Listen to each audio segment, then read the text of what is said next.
Ang yelong hindi natutunaw, may lugar sa Earth na tila lumalaban sa init. Ano ang sikreto nito? Isipin mong nasa isang lugar ka kung saan napakainit ng panahon. Ramdam mo ang init sa balat, tuyo ang hangin. Pero sa harap mo, may yelo. At ang mas kakaiba, habang tumataas ang temperatura, parang ayaw nitong mawala. Hindi ito eksena mula sa science fiction. May mga lugar sa Earth kung saan ang yelo ay maaaring manatili kahit nasa mainit na kapaligiran. Pero paano ito posible? Paano nakakaligtas ang yelo sa init? At ano ang sikreto sa likod ng mga lugar na ito? Kapag sinabi nating yelo, madalas nating iniisip ang isang simpleng bagay, frozen water. Pero ang pananatili nito ay hindi lamang sa temperatura.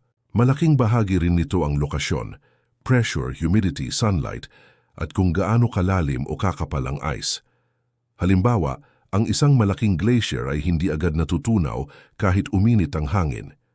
Dahil ang napakalaking masa ay may sariling thermal inertia. Ibig sabihin, kailangan ng napakaraming energy para baguhin ang temperatura at matunaw ang malaking volume ng ice. Isa sa mga pinakakakaibang halimbawa ay ang mga lugar na tinatawag na ice caves. Sa loob, maaaring manatili ang yelo kahit mainit sa labas. Ang sikreto ay sa disenyo ng kuweba.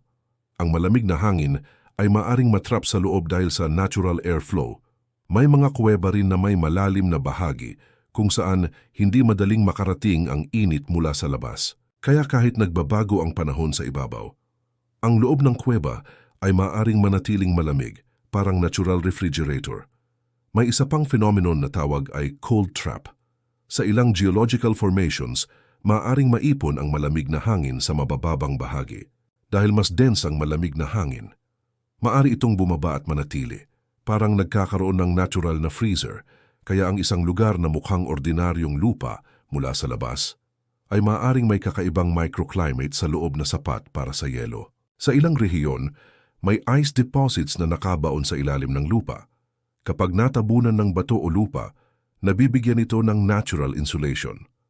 Ito ang dahilan kung bakit may yelo na mas matanda pa kaysa sa maraming henerasyon ng tao. Ilang metro sa ilalim, ibang mundo ang naghihintay. Ang tunay na kamangha-mangha ay kung paano nakakagawa ang kalikasan ng mga kondisyon na pumipigil sa pagtunaw nito. Kuweba, bato at anino. Kaya kapag may narinig kang kwento tungkol sa yelong hindi natutunaw, tandaan, hindi ito magic. Ang sikreto ay nasa kapaligiran, sa ilalim ng lupa, sa loob ng kuweba, sa pagitan ng mga bato. Ang Earth ay puno ng mga lugar na may sariling maliit na mundo. Kung mahilig ka sa ganitong misteryo, huwag mong kalimutang i-like at i-follow ang Tinig ng Kasaysayan. I-comment ang topic na gusto mong talakayin. Dahil dito sa Tinig ng Kasaysayan, bawat misteryo may kwentong naghihintay.